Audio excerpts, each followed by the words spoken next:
नमस्कार मित्रों, मैं लक्ष्मीकांत शर्मा आज की इस कक्षा में आप सभी का अभिनंदन करता हूं, स्वागत करता हूं। दोस्तों, आज की इस कक्षा में हम अध्ययन करेंगे कक्षा 12 के लिए हिंदी साहित्य के हेतु जो निर्धारित पाठ्य पुस्तक अंतरा भाग 2 है, उससे रीतिकालीन कवि घनानंद और घनानंद कवि के द्वारा लिखित कवित्त और सवैया छंद। तो शुरू करते हैं आज की अपनी ये कक्षा बिना किसी विलंब के। सबसे पहले बात करते हैं कवि घनानंद के परिचय की। तो कवि घनानंद के परिचय के लिए बोलें, बताएं तो ध्यान में रखें इनका जन्म सन 1673 ईस्वी और निधन इनका 1760 ईस्वी।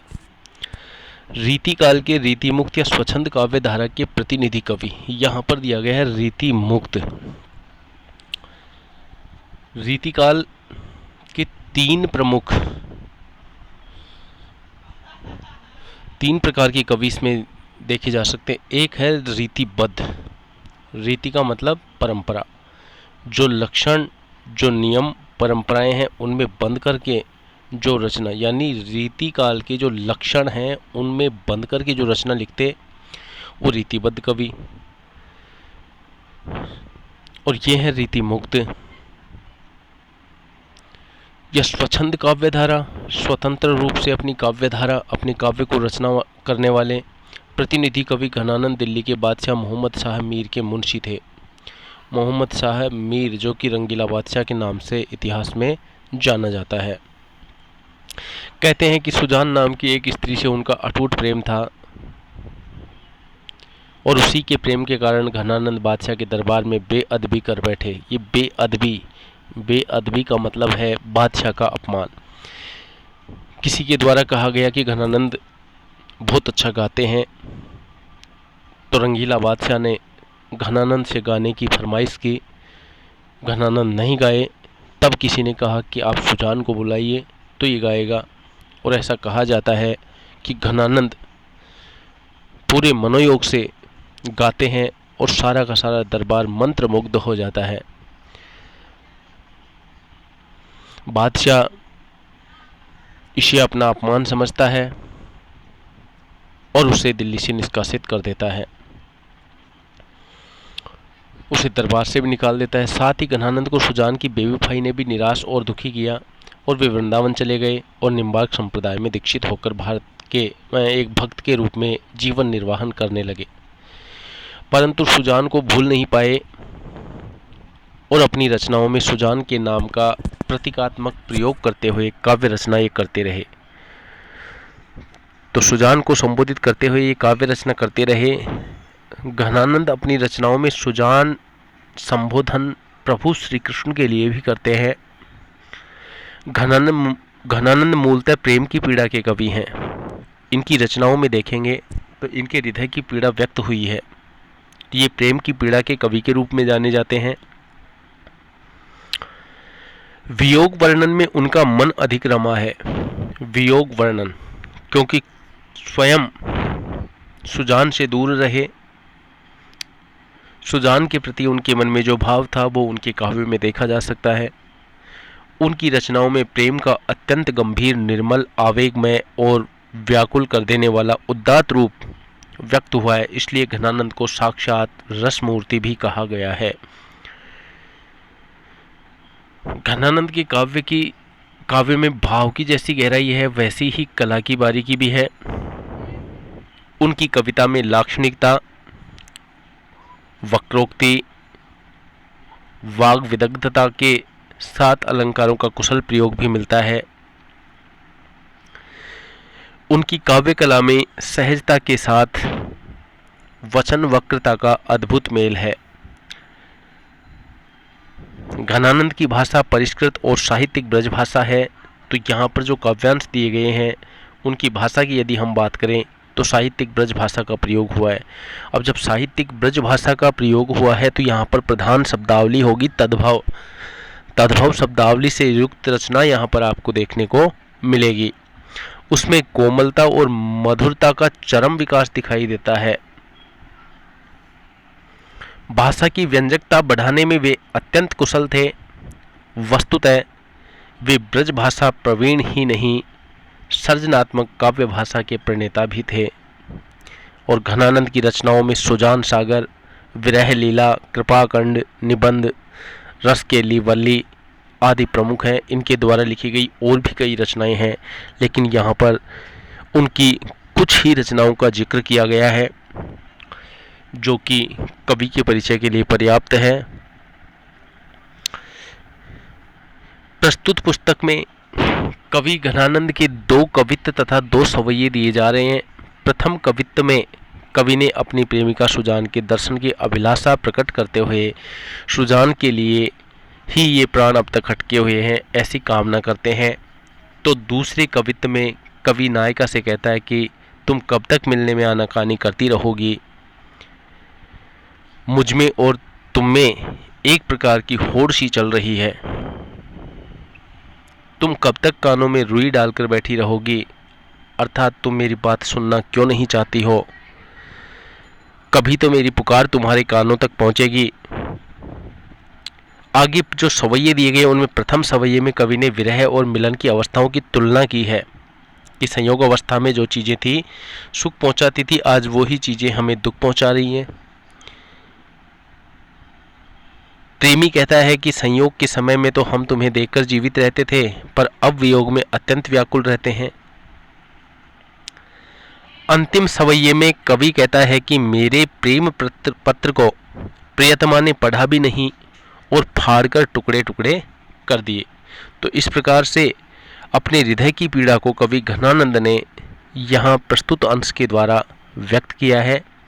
तो सबसे पहले हम इनकी भाषा की बात कर लें, जो कि अभी आपसे बताई कि यहाँ पर शुद्ध साहित्यिक ब्रज भाषा का प्रयोग देखने को मिला। शब्दावली की यदि बात हो तो यहाँ तद्भव शब्दावली की प्रधानता है। काव्य गुण इसमें माधुर्य है और रस इसमें श्रृंगार है। और श्रृंगार रस के 2 रूप चलते हैं, एक संयोग श्रृंगार, एक वियोग श्रृंगार, जिसको विप्रलंभ श्रृंगार भी कहा जाता है। तो यहाँ पर आप वियोग श्रृंगार या विप्रलंभ श्रृंगार को देख सकते हैं। छंद की यदि बात करें तो कवित्त दिया गया है, पहले तो कवित्त छंद का प्रयोग हुआ है। और अब शुरू करते हैं अपना ये कवित्त कि बहुत दिनन को अवधि, बहुत दिनान को, ध्यान देंगे, बहुत दिनान को अवधि आस पास परे। जो प्रस्तुत कवित्त यहाँ पर दिया गया है रीतिकालीन कवि घनानंद द्वारा ये रचित है। तो कवि घनानंद अपनी प्रेमिका सुजान के दर्शनों की अभिलाषा प्रकट करते हुए, यहाँ पर ध्यान देंगे इस काव्यांश में, अपनी प्रेमिका सुजान के दर्शनों की अभिलाषा प्रकट करते हुए कहते हैं कि सुजान के दर्शन के लिए ही अब तक ये मेरे प्राण अटके हुए हैं। तो क्या कह रहा है देखिए, बहुत दिनान को अवधि आस पास परे, खरे अरबरनी भरे हैं उठी जान को। अरिबरनी का मतलब होता है व्याकुल, अरबरनी का मतलब क्या होता है व्याकुल, और अवधि का मतलब होता है समय। दिनान का मतलब होता है दिनों, बहुत दिनों से। तो यहाँ पर कवि क्या कहना चाहते हैं कि अब तो बहुत दिन हो गए हैं, अर्थात बहुत समय व्यतीत हो गया है, तुम्हारे इंतजार में ही मेरे प्राण अटके हुए हैं, मेरे प्राण व्याकुल होकर बहुत ही हड़बड़ाहट में हैं, खड़े हैं। तो यहाँ पर अब देखिए को भाव बताया। अब शब्दों के हिसाब से यदि हम इसके अर्थ पर गौर करें तो बहुत दिनान को अवधि आस पास परे, कवि घनानंद कहते हैं कि अब तो बहुत दिन बीत चुके हैं, समय बहुत निकल चुका है, खरे अरबरनी भरे हैं उठी जान को, कि ये जो मेरे प्राण हैं ये बड़ी हड़बड़ाहट में बड़े व्याकुल हैं, व्याकुल होकर के खड़े हैं उठी जान को, प्रयाण करने के लिए, शरीर को छोड़कर जाने के लिए। कहीं कहीं आवन छबीले मन भावन को, तो यहाँ पर कहीं कहीं शब्द दिया गया है, पुनरुक्ति प्रकाश अलंकार का प्रयोग आप यहाँ पे देख सकते हैं। गही गही शब्द यहाँ दिया गया है, पुनरुक्त प्रकाश अलंकार का प्रयोग देख सकते हैं। घिरत घन आनंद, यहाँ पर आप अनुप्रास अलंकार देख सकते हैं। प्रयाण प्राण अनुप्रास अलंकार आप देख सकते हैं। तो साथ ही सुजान शब्द यहाँ पर अंतिम पंक्ति में दी गई, चाहत चरणीय संदेशों ले सुजान को। सुजान यहाँ पर श्लेष अलंकार का प्रयोग है और घनानंद श्लेष अलंकार का प्रयोग है। तो ये तो अलंकार की बात हो गई। अब हम इस पे अर्थ पे बात करते हैं कि बहुत दिनान को अवधि आसपास परे खरे अरबरनी भरे हैं उठ जान को। कवि घनानंद कहते हैं कि अब तो बहुत समय, बहुत दिन हो गए हैं, तुम्हारे इंतजार में ही मेरे ये प्राण अटके हुए हैं। अर्थात वो तो इस संसार से जाने वाले हैं। तो क्या कह रहे हैं कि मैं अब इनको रोकने में भी असमर्थ हूँ, अपना भाव व्यक्त कर रहे हैं। कवि घनानंद कहता है कि कहीं कहीं आवन छबीले मन भावन को, कि छैल छबीली प्रिया सुजान ने कई बार आने को कहा। कहीं कहीं आवन आने को, छबीले मन भावन को। छबीले का अर्थ होता है सुंदर। तो कई बार जो प्रिया सुजान है उसने आने के लिए कहा, लेकिन मन भावन होता है मन को अच्छा लगने वाला, किंतु वह नहीं आई। गही गही राखत ही दे दे सम्मान को। यहाँ पर कवि कहते हैं कि उन्हें कई बार आने के लिए कहा लेकिन वो आई नहीं, इसलिए कवि कहता है कि मैं तो सिर्फ प्रतीक्षा ही करता रह गया। तो कवि उसको संबोधित करते हुए कहता है कि हे प्रिय सुजान। कवि यहाँ इस पंक्ति के माध्यम से क्या कह रहा है, ध्यान देंगे।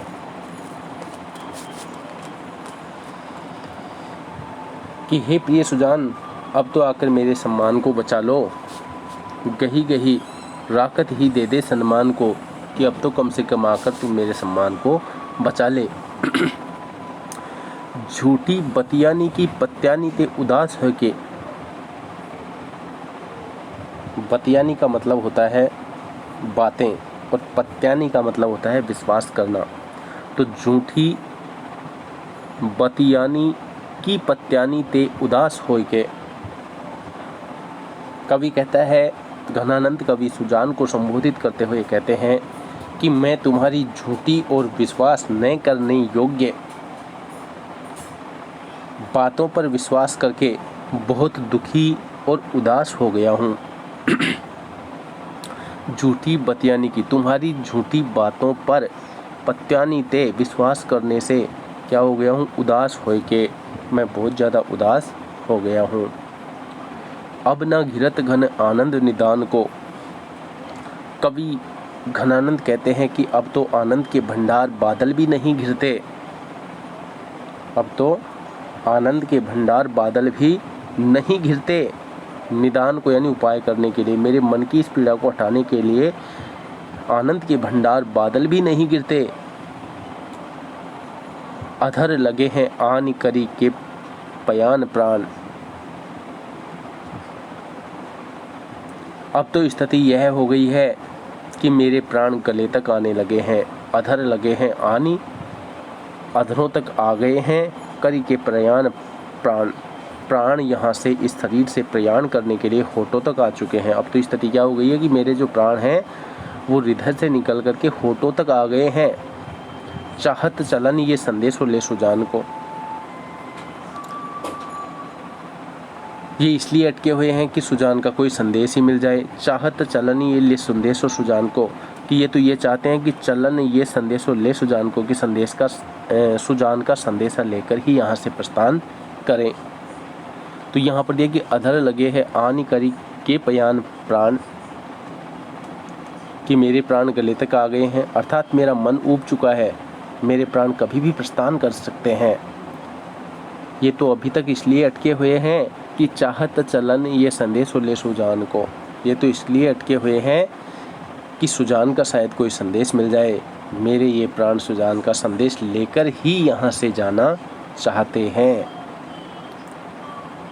तो यहाँ पर कवि घनानंद कहना चाहते हैं कि ये प्राण सुजान की प्रतीक्षा में ही अटके पड़े हैं और उनके संदेश के बिना ये निकल भी नहीं पा रहे हैं। तो यहाँ पर आप देखिए घिरत घन प्रयाण प्राण चाहत चलन, चैवर्ण की आवृत्ति आप यहाँ भी देख सकते हैं, घिरत घन यहाँ पर देख सकते हैं। तो इनमें अनुप्रास अलंकार की छटा आप देख सकते हैं। घन आनंद, जो मैंने पहले भी बताया आपको कि घन आनंद जो शब्द दिया गया है और सुजान शब्द दिया गया है, इसमें आप श्लेष अलंकार का प्रयोग कर सकते हैं। तो यहाँ पर कहीं कहीं जो दे रखा है शब्द और दे, इसमें आप पुनरुक्ति प्रकाश अलंकार का प्रयोग कर सकते हैं। तो विश्वास है कि आपको इसमें किसी प्रकार की कोई समस्या नहीं रही होगी। आगे बढ़ते हैं, दूसरे कवित्व की बात करते हैं।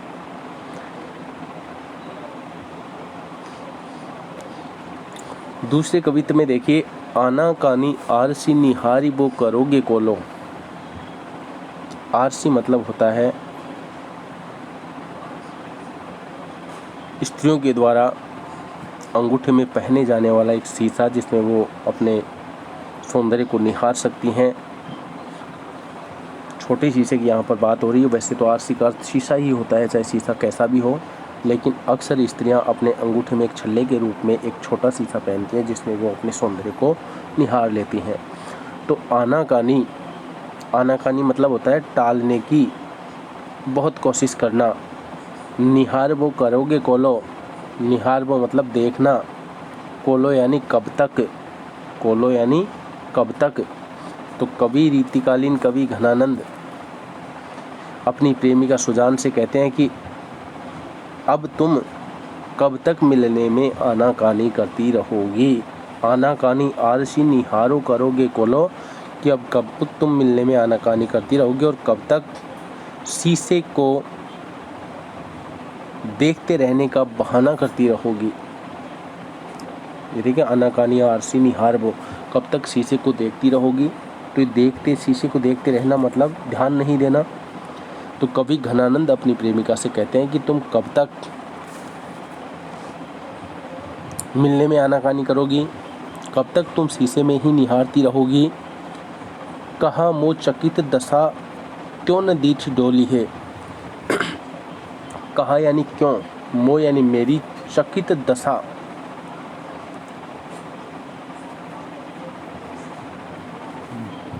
क्यों न दीठी डोली है। दीठी मतलब होता है दृष्टि।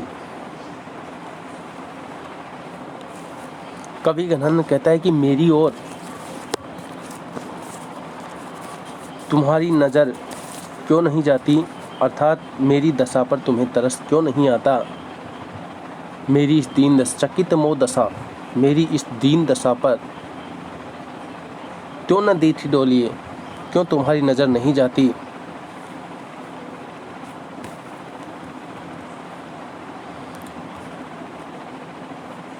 मौन हूँ सो देखी हो कितेक पन पाली हो जू। ध्यान देंगे इसमें, मौन हूँ सो देखी हो, मैं मौन रहकर देख रहा हूँ। कितेक पन पाली हो जू, कितेक यानी कितने या कब तक, पन यानी प्रण, पाली हो यानी पालन करती हो। तो क्या कह रहा है कि मौन हूँ सो देखी हो, मैं मौन रह कर के ये देख रहा हूँ कि तुम कब तक अपनी जिद पर या अपनी प्रतिज्ञा पर अड़ी रहती हो या प्रतिज्ञा का पालन करती हो। कूक भरी मूकता बुलाए आप बोलिए। मेरी मूकता भरी, कूक भरी मूकता, पुकार भरी ये जो मौन है,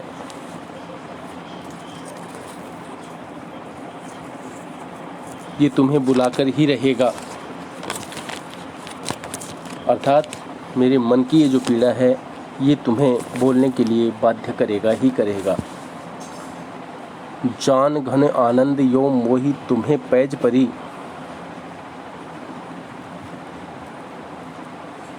हे सुजान, जान, जान शब्द यहाँ किसके लिए है, सुजान के लिए। हे सुजान, घन आनंद यो मोही तुम्हें पैज परी, पैज यानी जिद, कि हे सुजान मुझे भी तुमसे यह जिद है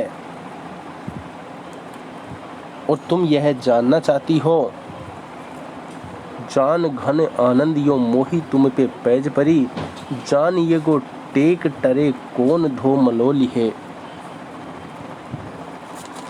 कौन धो मलोलिए। मलोलिए का अर्थ होता है मलाल होना, पछतावा होना। तो जान ये गो टेक टरे कौन धो मलालिए, कि मुझे भी ये जिद है और अब तुम यह जानना चाहती हो कि पहले कौन बोलता है। मुझे इस बात का मलाल है कि तुमने तो अपने कानों में रुई डाल करके बहरा कर लिया है। तो क्या कि ये मुझे मलाल, रुई दिए रहोगे कहो लो बहराए बे, की बहराए बे मतलब होता है बहरा होना। तो मुझे ऐसा लगता है कि तुमने कानों में रुई डालकर बहरा होने का बहाना बना लिया है। कब हूँ तो मेरी ये पुकार कान खोलिए, कि कभी ना कभी तो मेरी ये बात तुम्हारे कानों तक पहुँचेगी। अर्थात कभी ना कभी तो मेरी ये जो बात है ये तुम्हारे कानों तक पहुँचेगी। तो इसमें कूक भरी मूकता, चकित दशा, ये स्थितियाँ यहाँ पे दी गई हैं। इसमें कवि घनानंद की वेदना व्यक्त हुई है। करोगे कोलो, कैवरण की आवृत्ति से आप अनुप्रास अलंकार कर सकते हैं। तो यहाँ पे पैज परी, यहाँ पर आप अनुप्रास अलंकार कर सकते हैं। आना कानी आरसी निहार वो करोगे कोलो, पूरी पंक्ति को यदि लें तो इसमें आप अन्योक्ति अलंकार का प्रयोग कर सकते हैं। अन्योक्ति अलंकार तो यहाँ पर दिया है कि रुई दिए रहोगे कहो लो बहराए बे, की कब तक अपने कानों में रुई देकर के बहरे होने का नाटक करोगी। तो कान में रुई देना यहाँ पर मुहावरे का प्रयोग हुआ है। तो इस प्रकार से आप इस काव्यांश को समझ सकते हैं। अब देखते हैं इनके द्वारा रचित एक सवैया। कवि ने इसमें संयोग अवस्था और वियोग अवस्था दोनों अवस्थाओं का सुंदर चित्रण किया है। क्या कहता है कवि कि तब तो छवि पीवत जीवत है, तब तो छवि पीवत जीवत है, अब सोचत लोचन जात जरे, हित तोष के तोष सुप्राण पले, बिल लात महा दुख दोष भरे, घन आनंद मीत सुजान बिना, सब ही सुख साज समाज टरे, तब हार पहाड़ से लागत है, अब आनी के बीच पहाड़ परे। वही भाषा इसमें भी प्रयोग हुई, ब्रजभाषा। तो प्रस्तुत काव्यांश में, प्रस्तुत सवैये में कवि मिलन व विरह की अवस्थाओं की तुलना यहाँ पे कर रहा है। संयोग और वियोग दोनों अवस्थाओं की तुलना यहाँ पर कर रहा है कि तब तो छवि पीवत जीवत है। कवि कहता है घनानंद सुजान को संबोधित करते हुए कि तब अर्थात संयोग अवस्था में तो मैं तुम्हारे रूप सौंदर्य का पान करके जीवित रहा। तब तो छवि पीवत जीवत है, छवि यानी रूप सौंदर्य, तब तो यानी संयोग के समय, संयोग अवस्था में तो मैं तुम्हारे रूप सौंदर्य का पान करके जीवित रहा। अब सोचत लोचन जात जरे, तो अब शब्द यहाँ पर आया है कि वियोग अवस्था के लिए, लेकिन अब विरह काल में, अब विरह की अवस्था में मेरे नेत्र तुम्हारे बारे में सोच सोच कर जलने लगे हैं। सोचत सोच सोच कर, लोचन जात जरे, लोचन यानी आँखें, जात यानी जा रही हैं, जरे यानी जलती।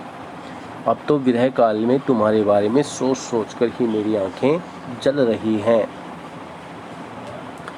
हित तोष के तोष सुप्राण पले, हित तोष का अर्थ होगा प्रेम से प्राप्त संतोष। तो हित तोष प्रेम से प्राप्त संतोष। कवि कहता है कि हित तोष के तोष सुप्राण पले, बिल लात महादुख दोष भरे। बिल लात का अर्थ होता है विलाप करना, रोना। तो यहाँ पे कवि कहना क्या चाहता है इस पंक्ति के माध्यम से,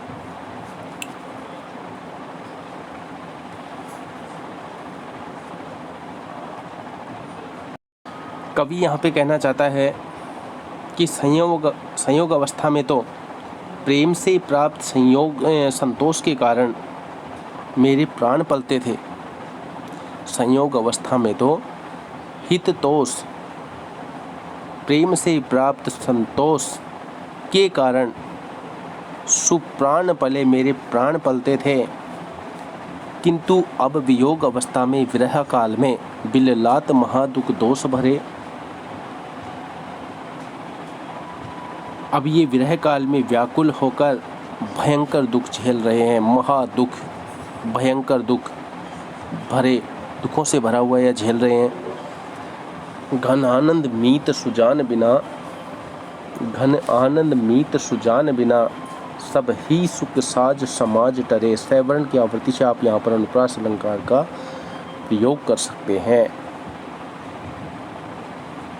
तो यहाँ पर तब तो छवि पीवत जीवत, तो छवि पीवत, छवि का पान करना यानी सौंदर्य का पान करना, सौंदर्य को पान करना, रूपक अलंकार का प्रयोग आप यहाँ पर कर सकते हैं।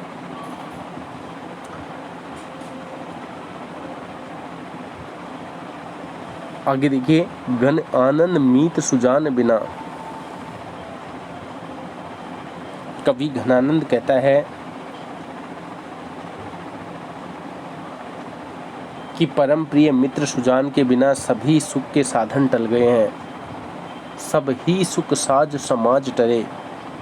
समाज का मतलब समूह, सुख साज, सुख के साधनों का समूह, टरे यानी टलना, दूर होना।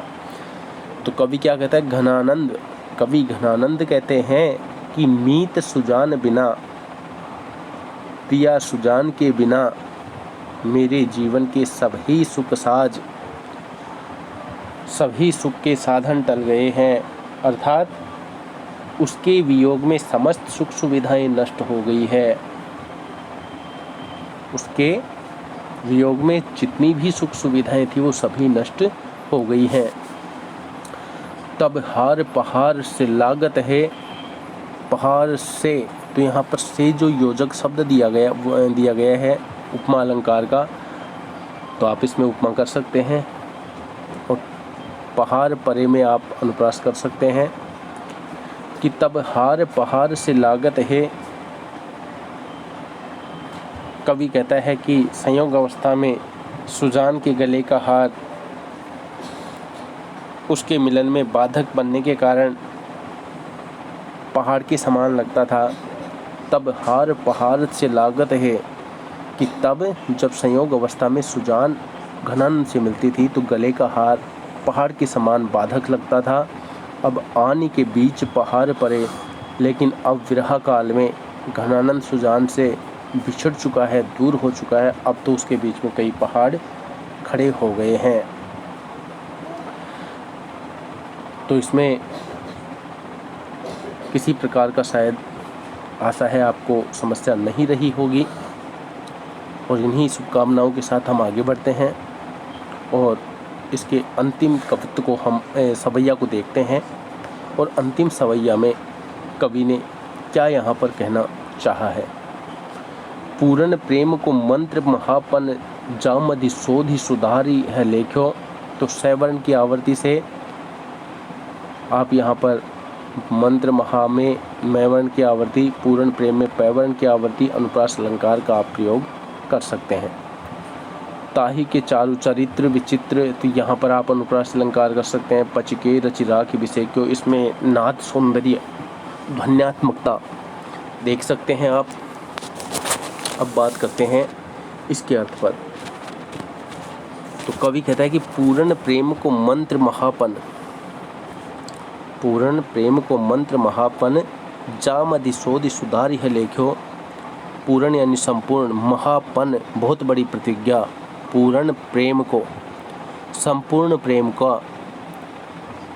की महान प्रतिज्ञा का मंत्र जामधि, मधि यानी होता है मध्य में, शोधि संशोधित करके, शोधि यानी शोध करना, सुधारी यानी संशोधित करना है, लेख्यो यानी देखना, शोध यानी सोच विचार करना भी आप यहाँ पे कर सकते हैं, सोच विचार करना। तो अर्थ क्या हुआ इस पंक्ति का कवि यहाँ पे कहते हैं कि मैंने संपूर्ण प्रेम के महामंत्र को, पूर्ण प्रेम को मंत्र महापर्ण, मैंने संपूर्ण प्रेम के महामंत्र को बहुत सोच विचार कर, समझकर, अच्छे पक्ष को ध्यान में रखकर एक प्रेम पत्र लिखा। सुधारी है लेख्यो यानी लिखा। ताही के चारु चरित्र विचित्रनी। तो यहाँ पर इस पंक्ति के माध्यम से कहना क्या चाहता है कवि घनानंद कि यह प्रेम अचानक नहीं हुआ है।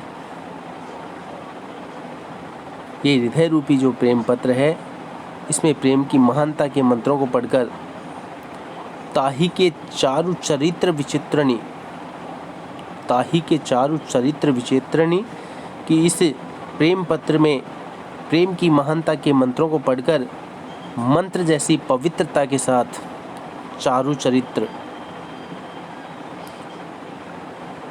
यह प्रेम पत्र लिखा गया है। मैंने इसमें क्या किया है, चारु चरित्र, उसके सुंदर चरित्र और उसके विचित्र कार्यों का, विचित्रनी, और उसके विचित्र कार्यों का यों पच के रचिरा की विषय क्यों विशेष रूप से परिश्रम पूर्वक उल्लेख किया है। पची के, पची यानी परिश्रम करके उल्लेख किया था। ऐसो हियो हित पत्र पवित्र जू आन कथा न कहूँ अवरेख्यो। कवि यहाँ पे कहना चाहता है कि इस प्रेम पत्र में प्रिया के अलावा अन्य किसी का उल्लेख नहीं था। ऐसी प्रेम कथा अन्यत्र कहीं नहीं लिखी गई थी। ऐसी पवित्र प्रेम कथा ऐसो, सो घनानंद, घनानंद कवि कहते हैं कि सो यानी ऐसो, तो ऐसो हियो हित पत्र, ऐसो ऐसा, हियो हृदय का, हित पत्र प्रेम पत्र, पवित्र यानी पवित्र, ऐसा पवित्र हृदय का प्रेम पत्र आन कथा न कहूँ अवरेख्यो, अन्य किसी कथा में नहीं देखा गया या नहीं लिखा गया। तो यहाँ पे क्यों कवि ऐसा कहता है, क्योंकि ये पत्र इतने यत्नपूर्वक लिखा गया था सुजान के लिए, लेकिन घनानंद को बहुत ही दुख होता है।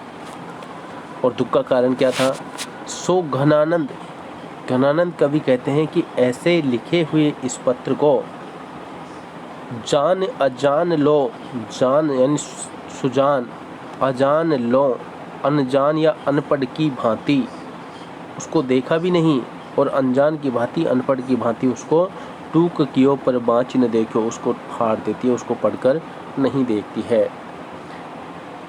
तो यहाँ पर कवि क्या कहना चाहता है कि उसे सुजान ने पढ़कर भी नहीं देखा और उसके टुकड़े टुकड़े कर दिए।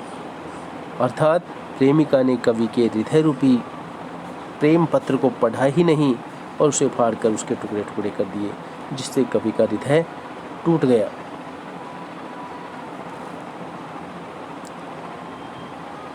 तो हियो हित पत्र, इसमें अनुप्रास भी कर सकते हैं और इसमें रूपक अलंकार का प्रयोग भी आप कर सकते हैं। अब एक बार आप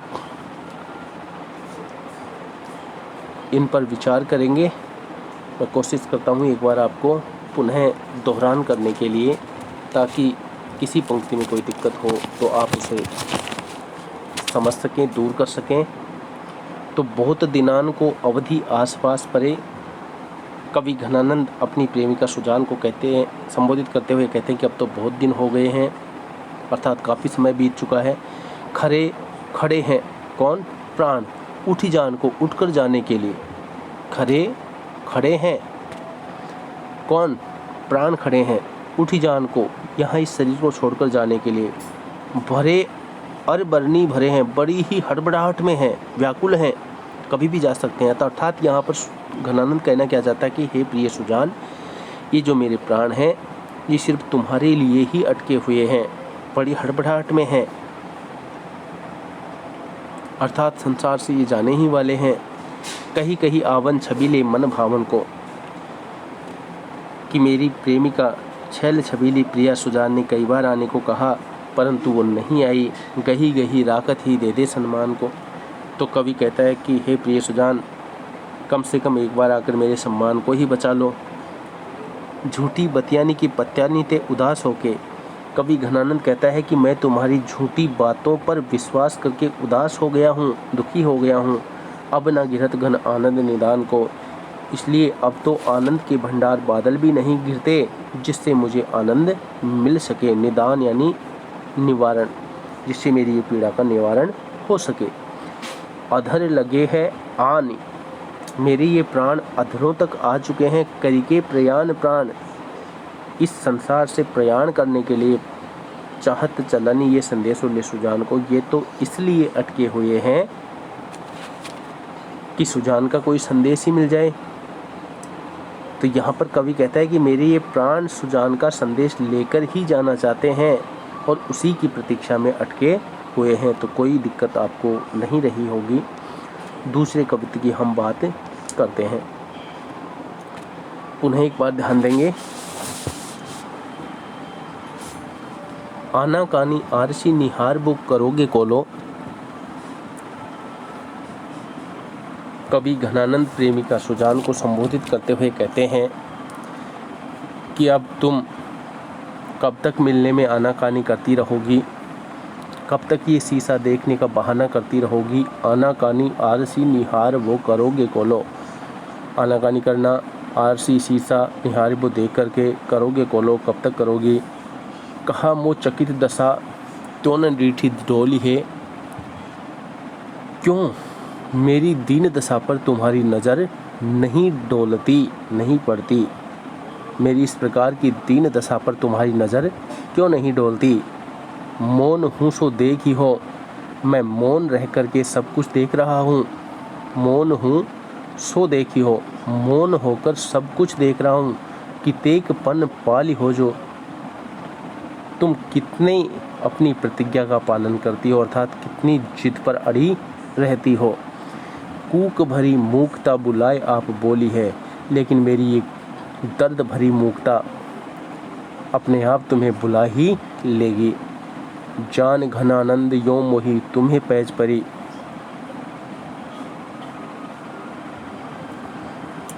कवि घनानंद कहते हैं कि मुझे भी तुमसे यही जिद है और तुम जानना चाहती हो कि पहले कौन बोलता है। जान घनानंद यो मोही तुम्हें पैज परी। हे सुजान, मुझे भी तुमसे यही पैज है कि देखते हैं पहले कौन बोलेगा। जानिए को टेक टरे कौन धो मलोलिए। मुझे इस बात का मलाल है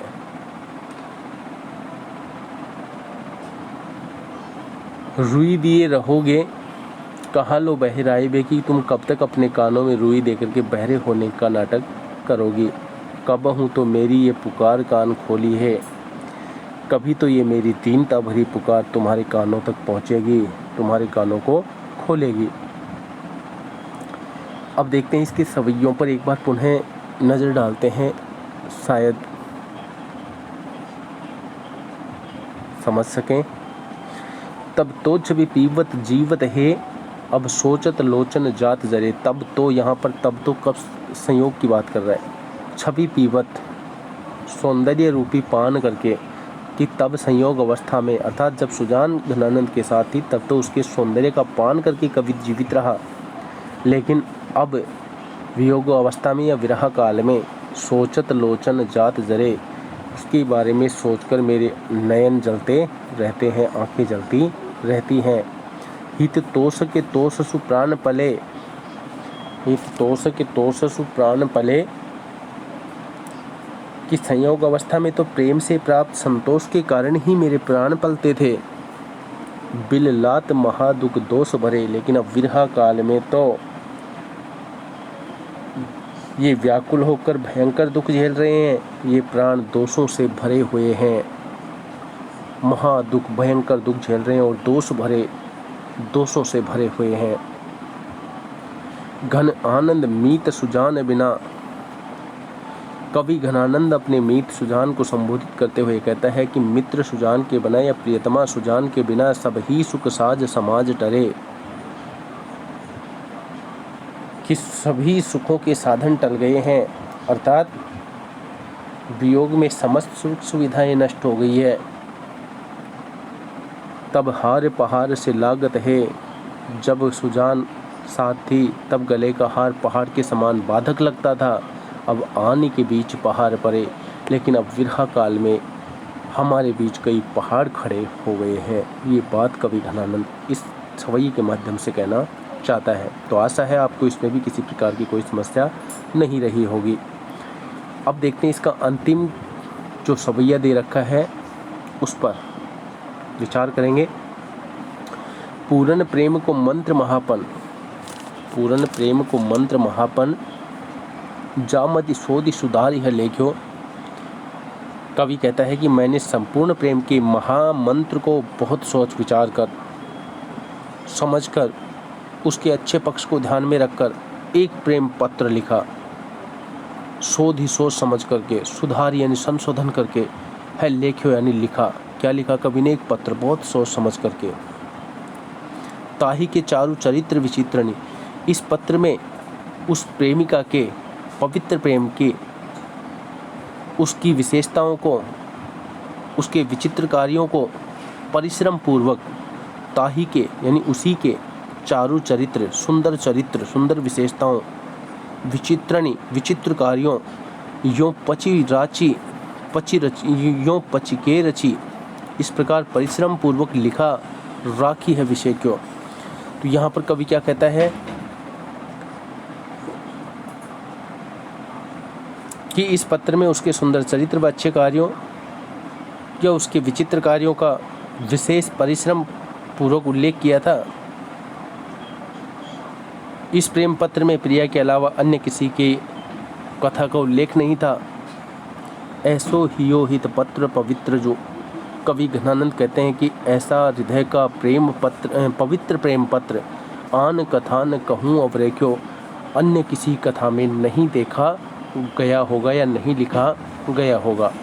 सो घनानंद जान अजान लो, कवि घनानंद कहते हैं कि जिस प्रेम पत्र को इतने यत्नपूर्वक मैंने लिखा था उसे सुजान ने पढ़कर भी नहीं देखा। जान अजान लो, अनपढ़ की भांति जान सुजान कि सुजान अनपढ़ की भांति बाँच ने देखो, पढ़कर भी नहीं देखा और क्या कर दिया? टूक कियो, टुकड़े कर दिया। पर बाँच ने देखो, लेकिन बाँच कर नहीं देखा, पढ़कर नहीं देखा। तो इस प्रकार से आप ये घनानंद कवि द्वारा रचित जो कविता थे, सवैये थे, पढ़ रहे थे। आशा है आपको अच्छा लगा होगा। तो आज की इस कक्षा में इतना ही। मिलेंगे फिर एक नई कक्षा के साथ। तब तक के लिए आपसे मैं विदा लूँगा इस कक्षा से। तो कवि ने, अब प्रश्नों पे एक बार थोड़ी सी नज़र आप डाल लें। कवि ने चाहत चलन ये संदेश ले सुजान को क्यों कहा है? कवि ने इसलिए कहा है क्योंकि उसके प्राण इसी आशा में अटके हुए हैं कि सुजान का संदेशा मिल जाए। वो कभी भी जा सकते हैं, नायिका का इंतज़ार ही वो प्राण कर रहे हैं। जैसे ही उनका संदेशा मिलता है ये प्रस्थान कर जाएंगे। कवि मौन होकर प्रेमिका के कौन से प्रण पालन को देखना चाहता है? तो यहाँ पर कवि क्या देखना चाहता है? प्रेमिका के उपेक्षा के प्रण को देखना चाहता है कि कब तक वो मेरी उपेक्षा करती है। प्रेमिका शीशे को देख करके प्रियतम की तरफ देखना ही नहीं चाहती। वह शीशे में देख करके और कानों में रुई डालकर नायक की उपेक्षा करती रहती है, अर्थात कवि घनानंद की तरफ वो ध्यान ही नहीं देती है। और यहाँ पर कवि इसलिए मौन होकर उसके इसी प्रण को देखता है कि तुम कब तक अपनी चित पर अड़ी रहती हो। कवि ने किस प्रकार की पुकार से कान खोली है की बात कही है। कवि ने कूक भरी मूकता को अपनी पुकार कहा है और कहा है कि वह इस कूक भरी चुप्पी से ही नायिका के कान खोलने की बात कहता है कि कूक भरी मूकता की पुकार अवश्य ही नायिका के कानों तक पहुँचेगी, अर्थात ये बात उसे सुननी ही पड़ेगी। प्रथम सवैये के आधार पर बताइए कि पहले कैसे पल रहे थे और अब क्यों दुखी हैं। तो प्रथम सवैये के आधार पर यदि हम बात करें तो संयोग अवस्था में नायिका के रूप सौंदर्य का पान करके ही नायक के प्राण जीवित थे, लेकिन वियोग अवस्था में तो सोच सोच करके ही दुखी हैं। पहले नायिका का जो हार था वो मिलने में पहाड़ की तरह बाधक था, और अब दोनों के मिलन में पहाड़ के समान दूरियां आ गई हैं। तब संयोग अवस्था में दोनों एक दूसरे से मिलने के आनंद से पल्लवित थे। अब विरह काल में विरह की पीड़ा के कारण संयोग अवस्था को सोच सोच कर ही दुखी हैं। तो ये यहाँ पर हम इसमें कर सकते हैं। घन आनंद की रचनाओं की भाषिक विशेषताओं को अपने शब्दों में आप लिखें, तो भाषा की विशेषताएं आप लिख सकते हैं। घन आनंद की रचनाओं की भाषा परिष्कृत साहित्यिक ब्रज भाषा है। भाषा में कोमलता, सरसता, मधुरता कूट कूट कर भरी हुई है। ये भाषा की विशेषताओं का जिक्र कर रहा हूँ।